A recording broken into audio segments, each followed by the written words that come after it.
Everyone thinks Kylian Mbappé is the reason France look unstoppable at the 2026 World Cup. And yes, he's scoring goals for fun.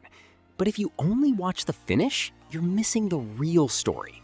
France's biggest weapon isn't the player putting the ball in the net, it's the player making everything happen before the shot even exists. And the surprising part? It's all because Didier Deschamps changed the way he coaches. Let me explain. For more than 14 years, Deschamps built France around control.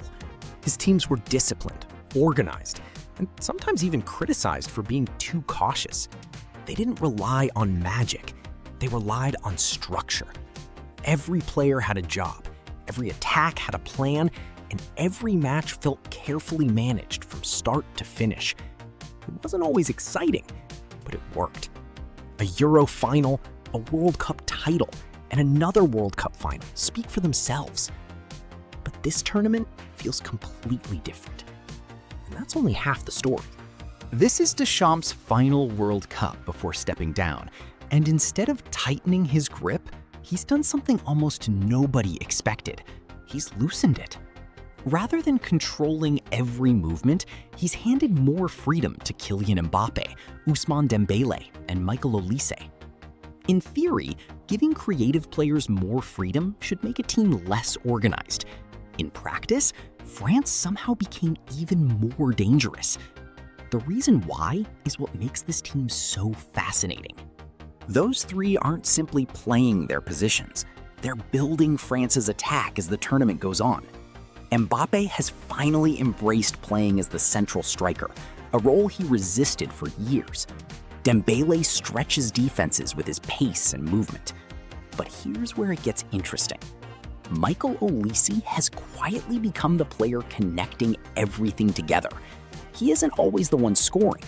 He's the one creating the chaos that leads to goals. And that completely changes the way France attack. Against Sweden, you could see this transformation almost immediately. France won 3-0, but honestly, it could have been much worse. They looked like a team playing with the handbrake half on. Mbappé even had an early goal ruled out because he was offside by a shoulder. Most teams would lose momentum after something like that. France barely noticed. They just kept coming. But then something unexpected happened. Olise almost scored with an incredible bicycle kick before Dembélé narrowly missed the rebound.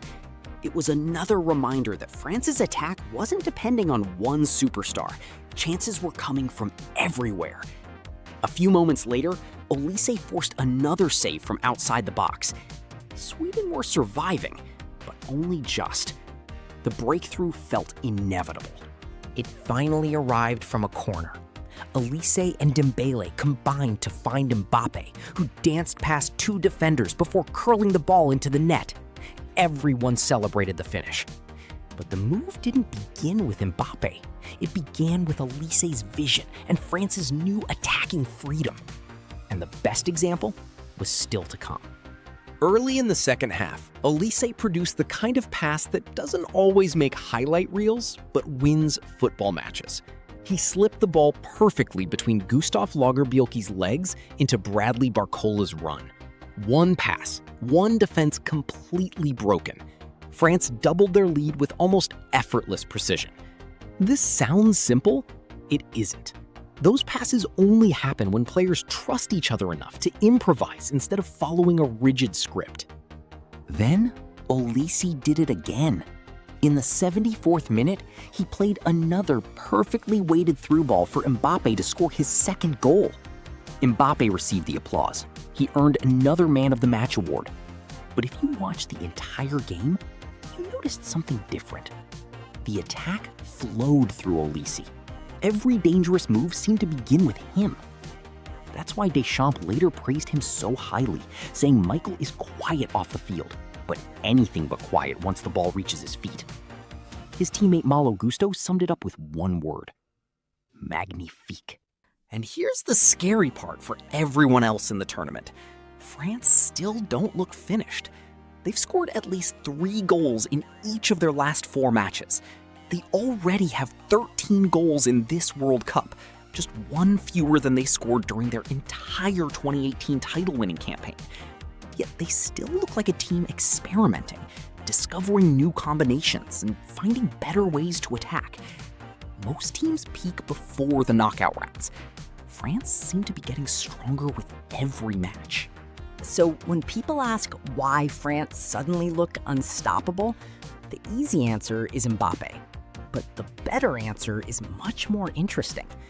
Didier Deschamps changed his philosophy. He trusted his stars with more freedom.